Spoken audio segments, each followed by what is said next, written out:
Hello friends, मी तर प्रदूषण कमी करण्याचा प्रयत्न केला. कसा? त्यासाठी शेवटपर्यंत पहा. सकाळी उठून आवरून पहिल्यांदा मम्मीला जेवण करण्यात मदत केली आणि उत्तरपूजा करून घेतली. उत्तरपूजा झाल्या झाल्या पहिल्यांदा पाणी पिऊन घेतले.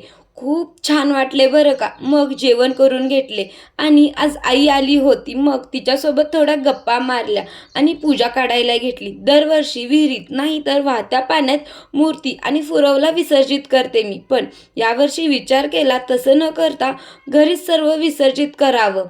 त्याच मातीत एखादं झाड देखील लावं. सुरुवात तर आपल्यापासूनच करून तर पाहावी. प्रदूषण होते का कमी? त्यासाठी हरतालिकेची मूर्ती पण मातीचीच आणली होती. नंतर आज काकांनी गाडी घेतली होती. त्यांना आहेर म्हणजेच कपडे घ्यायला गावात गेलो.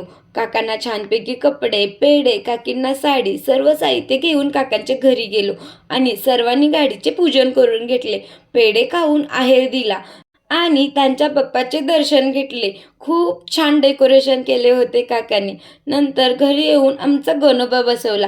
मम्मीने खूप छान उकडीचे मोदक केले होते. त्याचा प्रसाद दाखवून ते फस्त केले.